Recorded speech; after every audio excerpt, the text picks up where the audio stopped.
Alléluia. Que la grâce du Seigneur soit avec vous. Nous avons commencé une nouvelle étude. Et le titre, ou le thème, si tu veux, de cette étude est connaître son identité en tant que chrétien. Ou si tu veux, l'identité du croyant en Christ. Mais avant de comprendre cette leçon, il faut qu'auparavant, tu comprennes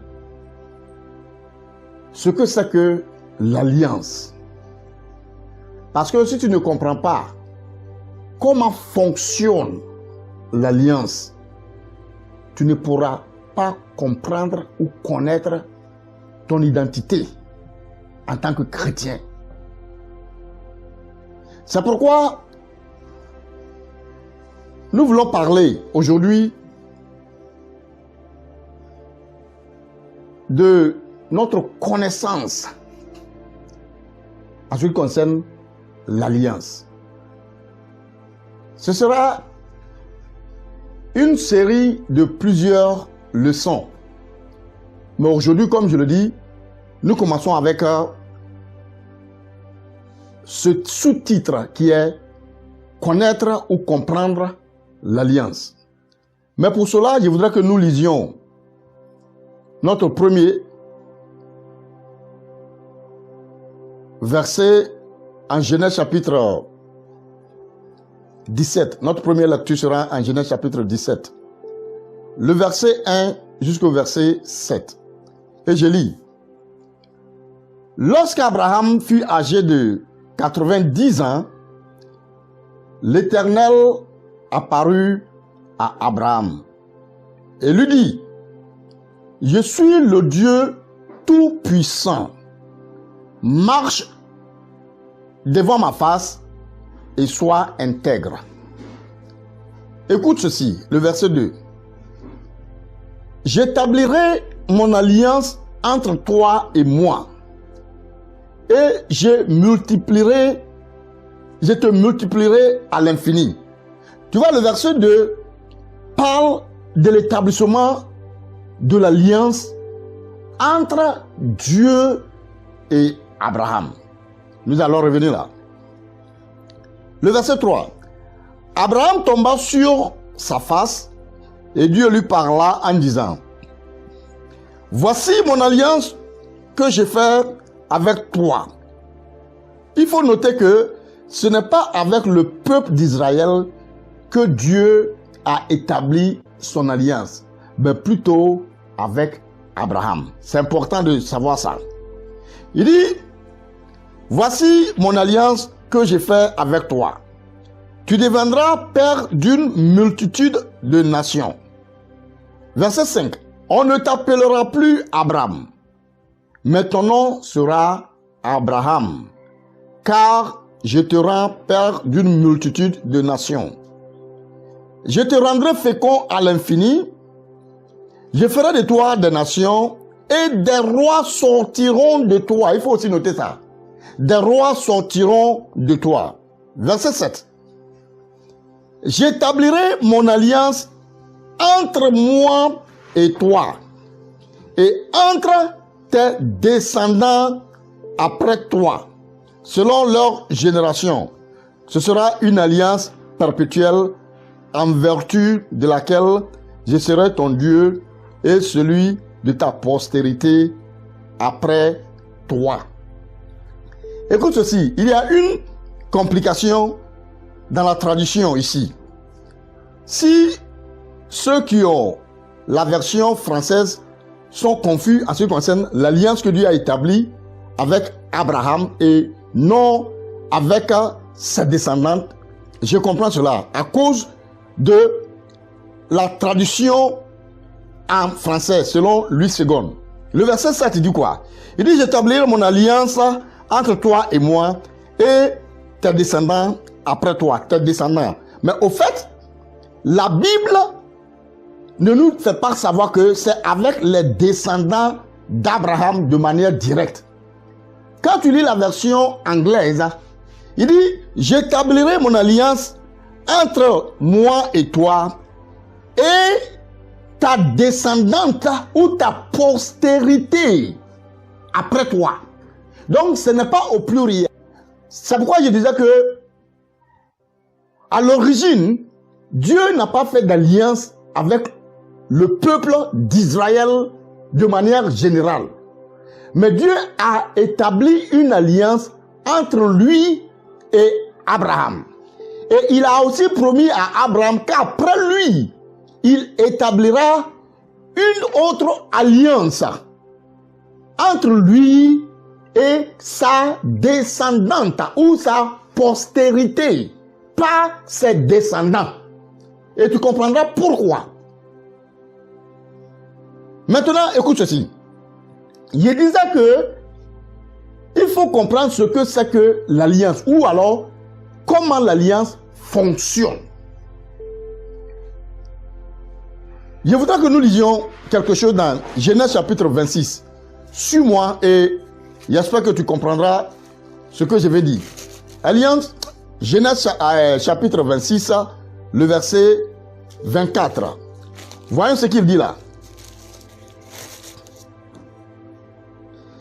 Il dit, l'Éternel lui apparut.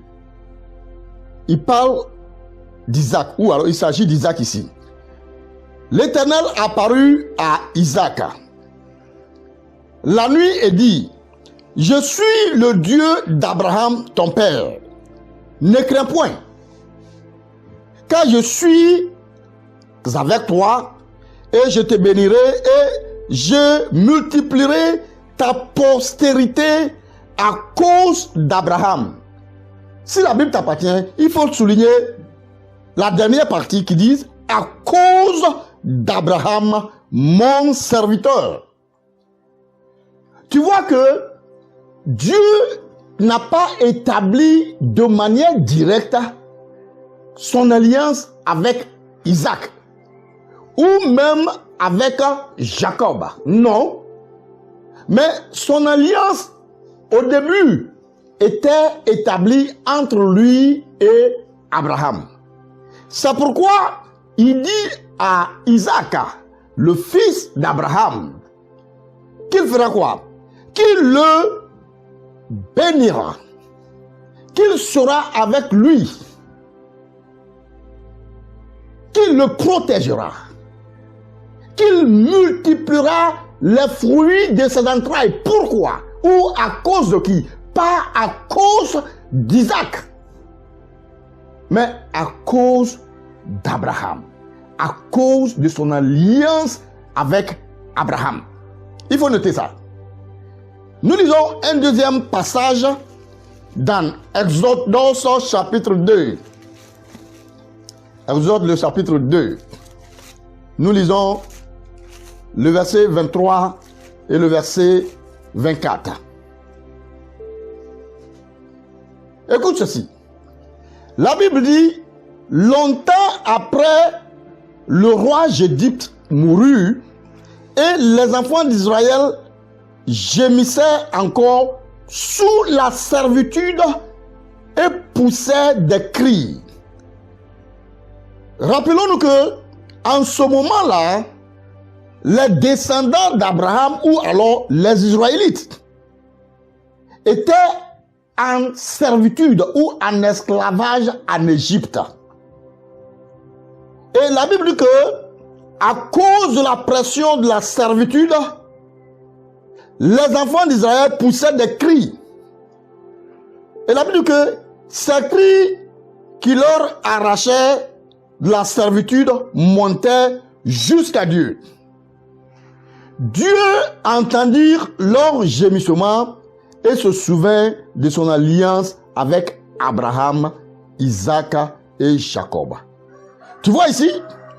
Donc, l'alliance que Abraham avait, Dieu avait établie entre lui et Abraham. Après Abraham, il transfère cette alliance. En d'autres termes, il se souvient de cette alliance et il passe cette alliance à Isaac. Après Isaac, il prend cette alliance à Jacob. Après Jacob, leur descendance.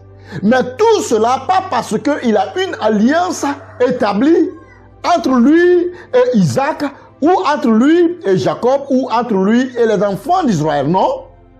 Son alliance était établie entre lui et Abraham, comme nous l'avons vu. C'est pourquoi la Bible dit que quand il s'est révélé à Isaac, il dit, je te bénirai, je te protégerai, je multiplierai ta descendance à cause d'Abraham, mon serviteur, à cause de l'alliance que j'ai établie entre moi et Abraham. Maintenant, ici, en Exode 2, nous voyons que les enfants d'Israël, la descendance d'Abraham, étant en servitude en Égypte, criaient, murmuraient, imploraient Dieu pour leur délivrance. Et Dieu dit, la Bible dit qu'au verset 24, Dieu entendit leur gémissement et se souvient de son alliance avec Abraham, Isaac et Jacob. Tu vois, et il dit quoi? Dieu regarda les enfants d'Israël et il en eut compassion. Ça, c'est le verset 25. Tu vois, donc, si Dieu s'est souvenu des enfants d'Israël, c'est à cause de l'alliance qu'il a établie entre lui et Abraham. Mais pas parce que il était obligé d'intervenir. Mais à cause de son alliance, à cause de la promesse faite à Abraham, il n'avait pas de choix que de respecter la promesse qu'il a faite à Abraham. Tu vois, donc, le point ici, c'est que c'est vrai que Dieu n'avait pas d'alliance ou qu'il n'avait pas établi d'alliance entre lui et les enfants d'Israël. Mais les enfants d'Israël étaient ceux qui ont bénéficié de cette alliance que Dieu avait établie entre lui et Abraham. C'est pourquoi, à un moment donné, les enfants d'Israël vivaient comme ils voulaient. Parce que même quand le Seigneur Jésus leur présentait la voie du salut, il disait que nous n'avons pas besoin d'autre salut. Parce que nous savons que notre Père Abraham a établi une alliance avec notre Dieu, le Dieu d'Israël. Tu vois, donc toute leur force, tout leur orgueil provenait de l'alliance que Abraham avait avec Dieu. Et évidemment, parce que Dieu a toujours honoré sa parole, sa promesse, son alliance. Même si Abraham n'était plus. Parce que Isaac était de la descendance d'Abraham, Dieu était obligé. Il dit obligé parce que c'est lui qui a promis de continuer cette alliance avec Isaac. Et après Isaac, avec Jacob. Et après eux, avec leur descendance. Parce qu'il a toujours honoré sa parole. C'est pourquoi si tu me dis que Dieu t'a dit quelque chose, et après cette chose ne s'accomplit pas, je sais que ce n'est pas Dieu qui te l'a dit. Parce que si c'était réellement Dieu, cela allait s'accomplir. À moins que tu me dises qu'il y avait des conditions à ce que Dieu avait dit. En ce moment-là, je n'ai rien à dire. Mais si c'est une promesse directe comme il a faite à Abraham, Dieu va toujours honorer cette promesse.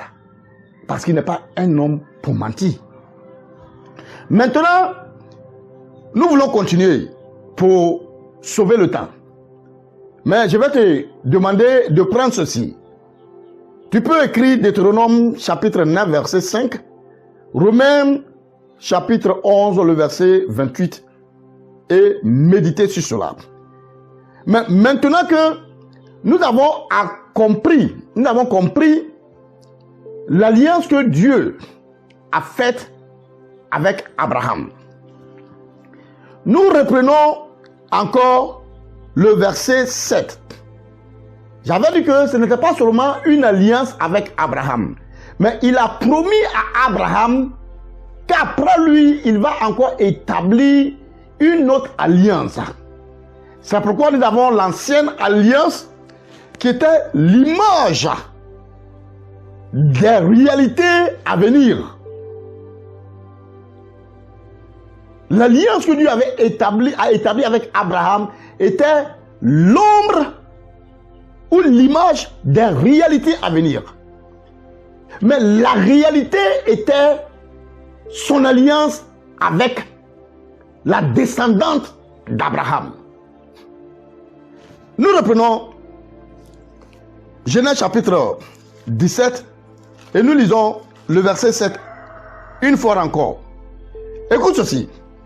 Il dit, j'établirai mon alliance entre toi et tes descendantes, selon lui seconde. Et j'ai expliqué pour dire que il ne s'agit pas des descendantes au pluriel, mais plutôt d'une descendante.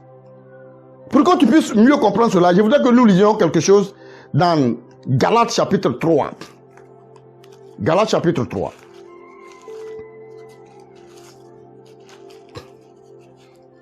Écoutons ce qui est écrit là. Nous lisons le verset 16 de Galates chapitre 3. Il dit, oh, les promesses ont été faites à Abraham et à sa postérité. Tu vois pourquoi il te disait que la tradition en française, en Genèse chapitre 17, nous fait savoir que c'est avec les postérités d'Abraham. Mais Galates ici nous fait savoir que il ne s'agissait pas des postérités ou des descendantes d'Abraham. Quand Dieu parlait de la descendance d'Abraham, Dieu avait en mémoire une personne, une postérité. Je reprends ceci. Il dit, or, les promesses ont été faites à Abraham et à sa postérité. Il n'est pas dit aux postérités, mais il s'agit comme s'il s'agissait de plusieurs. Mais en tant qu'il s'agit d'une seule, il dit, et à sa postérité, c'est-à-dire à Christ. Je ne sais pas si tu comprends ça. Il dit que la promesse que Dieu avait faite à Abraham, il a fait à Abraham et à sa postérité, à une descendante, une certaine descendante. Tu comprends ça? Et Galate nous fait savoir que cette descendance, cette postérité dont parlait Dieu quand il faisait l'alliance avec Abraham, il parlait plutôt de Christ. Donc si tu veux comprendre ceci, c'est que Dieu avait dit à Abraham, en d'autres termes, que j'établis maintenant une alliance entre moi et toi. Mais le temps viendra où je vais établir une autre alliance entre moi et une personne qui descendra de toi. Et la Bible nous dit que, c'est pourquoi la Bible a dit que et des rois sortiront de toi. Tu vois, donc quand tu prends la généalogie de Jésus, tu te souviens bien, quand les gens l'appelaient Jésus, le fils de David. Pourquoi? Parce qu'il est descendant du royaume de David.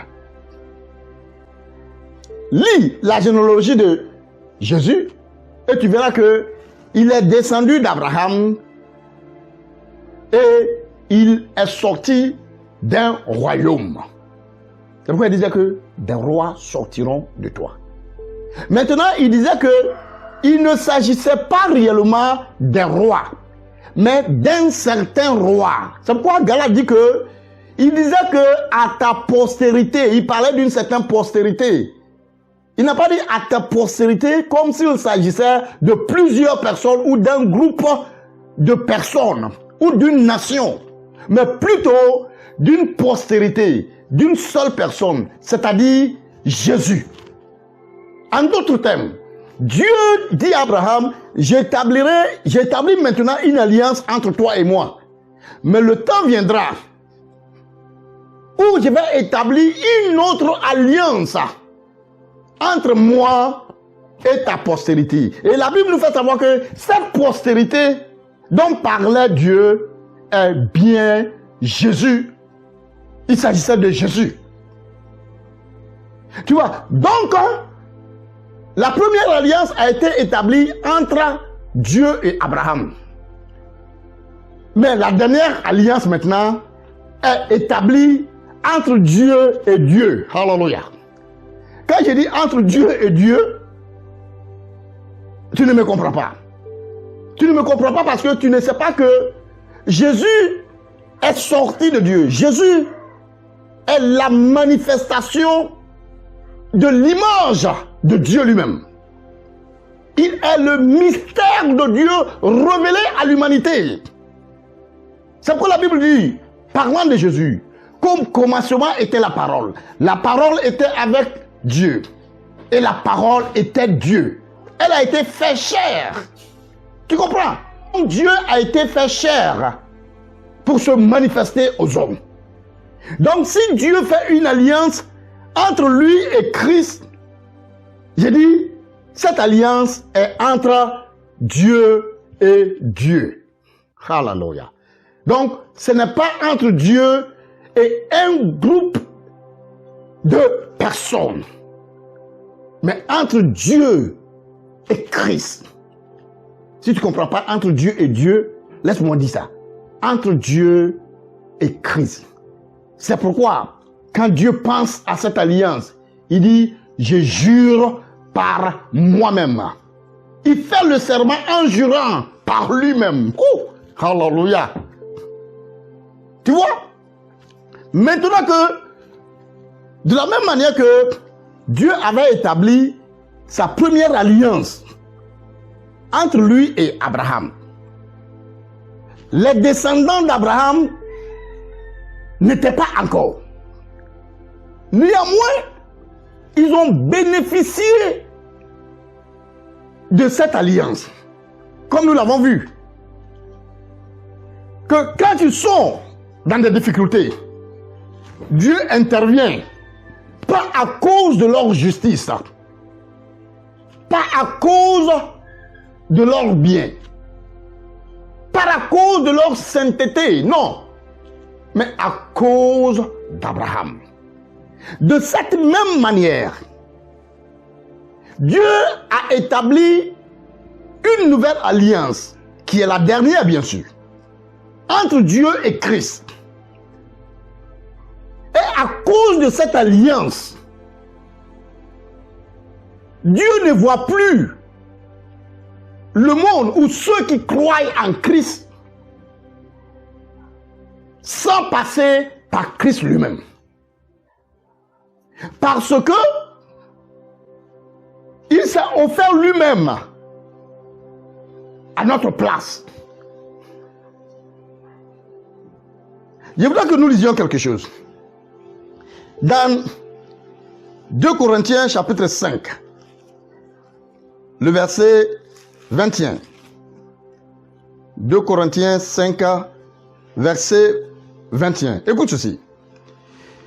Il dit, celui qui n'a point connu le péché, il parle de Jésus, il a fait devenir péché pour nous, afin que nous devenions en lui justice de Dieu. Je ne sais pas comment tu comprends ça.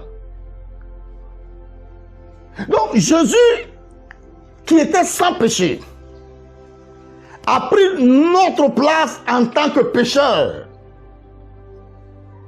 Et il est mort. Il a payé le prix de notre condamnation. C'est pourquoi la Bible dit que il n'y a maintenant plus de condamnation pour ceux qui sont en Christ, pour ceux qui croient en lui.